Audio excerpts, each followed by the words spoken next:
Yes, people, hope everyone is good. Now, going into QPR, we have to fix these issues. Of course, Millwall are an exceptional good team in terms of structure, what they do, what they plan out. It's thoughtful.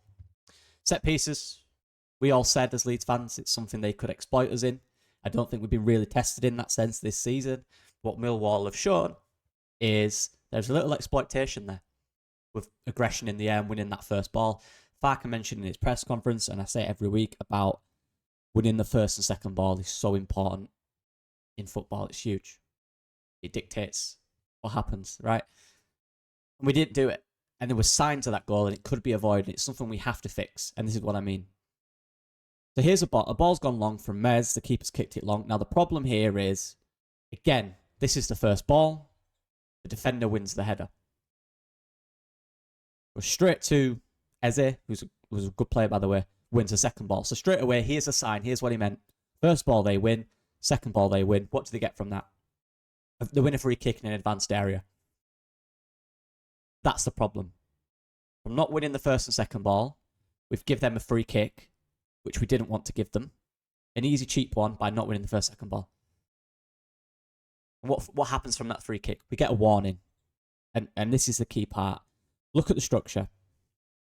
So for the roles, going before we talk about the goal, let's look at the structure. It seemed, for the most part, Bogle/Rodon were the two that defended Cooper.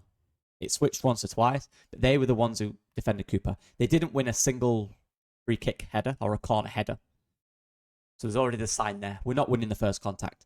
We're not winning the first ball. And that's what Farke spoke about. We didn't have that desire, real deep desire to defend these situations and win them first and second balls. Now look at the central areas.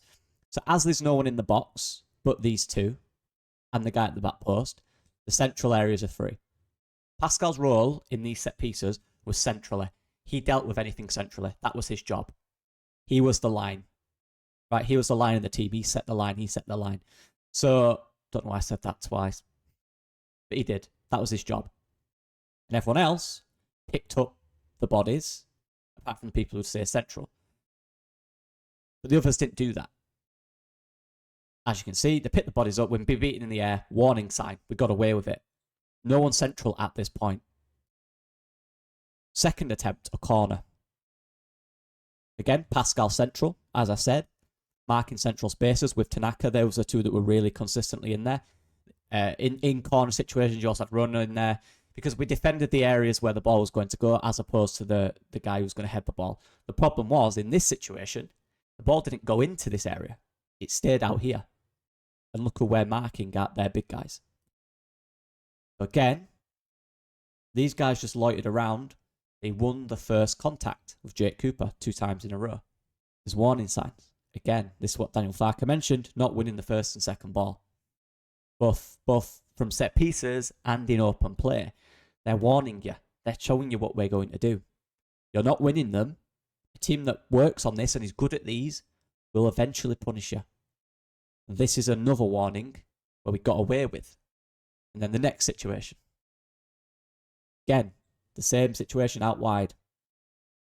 Let's look at the positioning. Again, they win the header.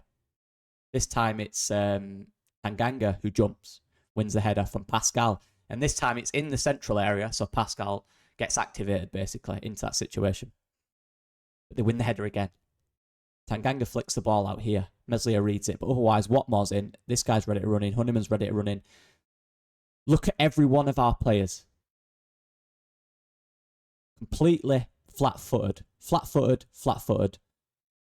Rothwell, not flat-footed, but compared to this guy, completely flat-footed. Ball watching. Not aware of this guy running off, this guy running off. The only one that is the goalkeeper, and that's why he claims it. If he isn't aware, he's running in and he heads it. Trust me, he's there. We were not prepared. Another thing as well, right now we kind of marked it, but the edge of the box, there was no one sitting on the edge. Big, big part of football. No matter what markers are where, you have to have someone controlling the edge. Or, which might have been the case, have one player who's aware and ready to attack the edge of the box, the goal. And look at the position of the players.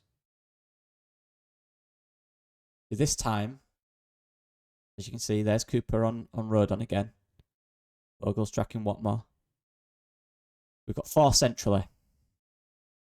They have 3 centrally. So we've got an overload, a spare man. There's no way they should win this second ball. They win the first contact like they have all game. Whatever. You can't win the header because the guy's bigger and stronger than you. Fine. Win the second ball at least. We've got 4 there. And counting Tanaka, 5 versus their 3. So 5 versus 3. And they win second contact after Cooper wins the header. So there it is. Cooper wins the header. Now this is the problem for me. Strauch, again, he sets the line. He's that central player. Him and Tanaka, as you can see, central. The 2 central players. You've got 2v2 in there, with Firpo dropping a 3v2 in there.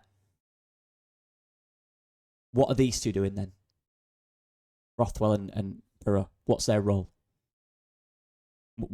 Ask me right now what are they doing right there? What's the point? I can see the role of Tanaka, Firpo and Strauch because they have 2 in the box. We've got 3 in the box, setting that line. Before, with Tanaka, it was 5 versus 3. So what are these 2 doing? One of them, or both of them, 1000% has to be on the edge of the box. These guys are setting the line. They're marking the guys in the middle. If they're not in the middle, these guys are free. Who, then, is going in this area? Who's at the edge of the box? Who's defending the edge of the box? It's a simple thing. It's very basic. Well, my question is, well, what are these guys doing? Because they're slowly jogging to that area. The problem is Tanganga's already in that area. And we're reacting to it. There's got to be the guys on the edge. The rest on the edge are the spare men. It's on them. It's their fault. And look, this is football. This happens. That's the way it is. That's the game. But what I'm saying is the point of this video right here is to analyse it. You know, that's why I started doing this channel. To analyse footage, to analyse the game. Based on my opinion of what we should have done better. I'm not saying this is terrible. It's analysis. It's different. But yeah. Trust me, I've been in situations with my uni team when I used to go to uni about marking. It's infuriating, trust me.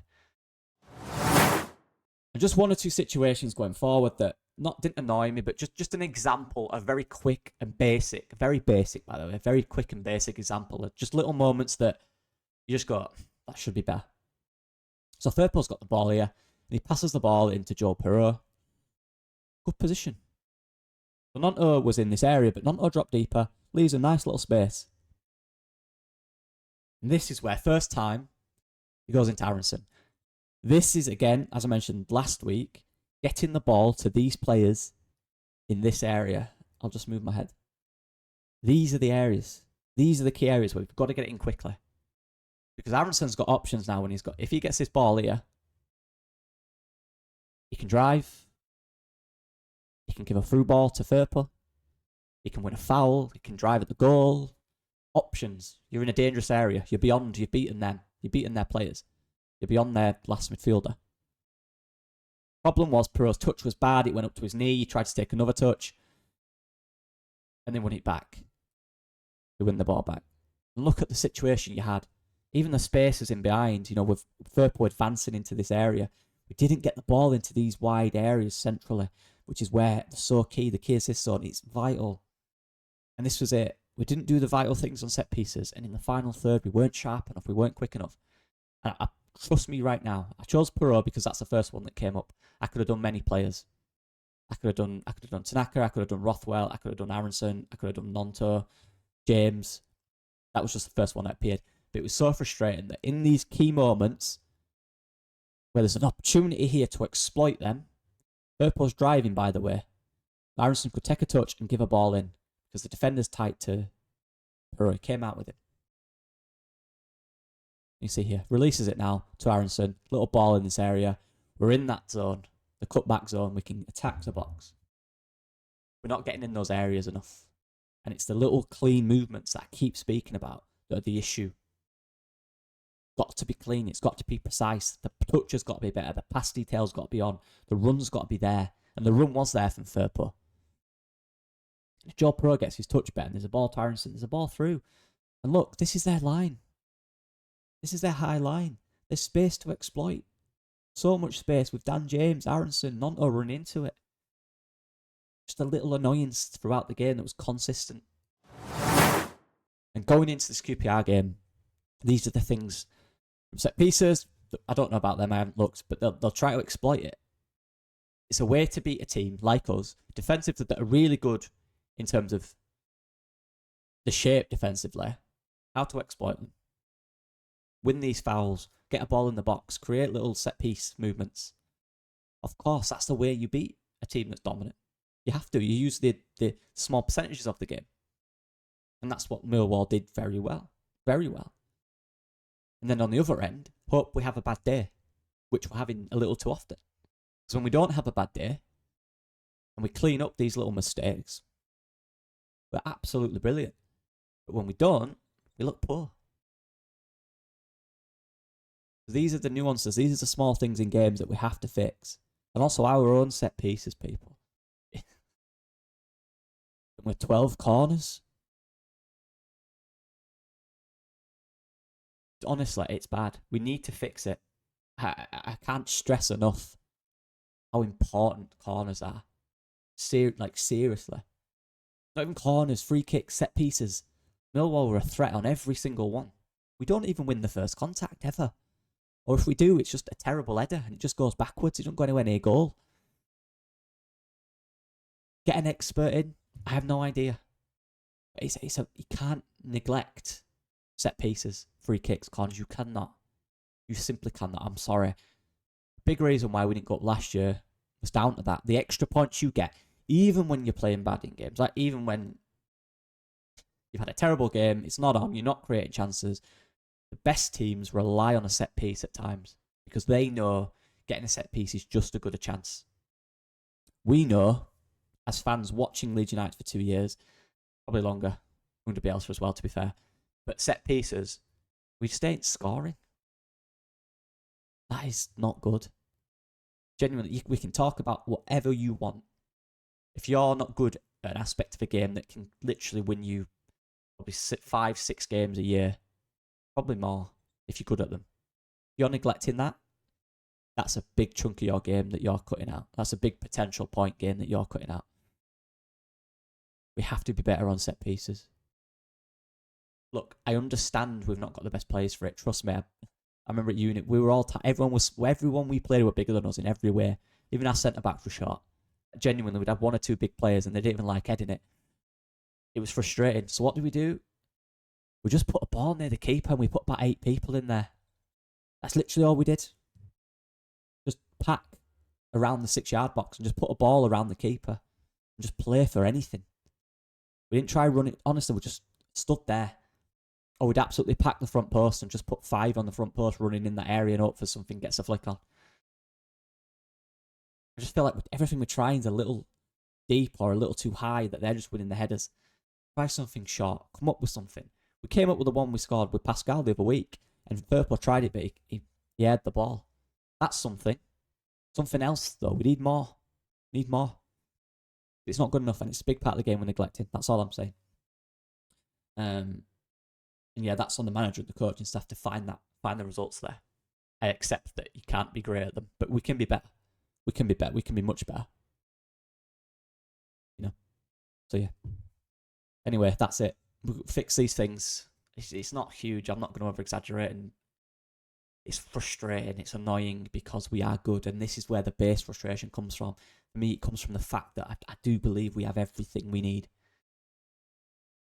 Coach to players to infrastructure. We miss a few things. We miss a few profiles for me, which I've said all the way through the season. We do miss a few profiles. But what we've got is so good. When we look good, we look unplayable. It's just these little things that need fixing. And if we were good at set pieces, we'd have won that game against Millwall because we'd have scored 1. We'd at least drawn. Do you know what I mean? We had 12 corners, people. You've got to get a goal from 12. You have to. But yeah. So yeah, teams are just going to keep doing that, making us play for corners because they know they can defend it. They'll just Just overload the wide areas and not allow it centrally and just make us play for corners. That's what they'll do.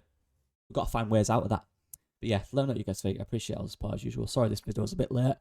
I've been I've been really busy this week with work, so aye, the way it is, I'm afraid. But thank you for the support.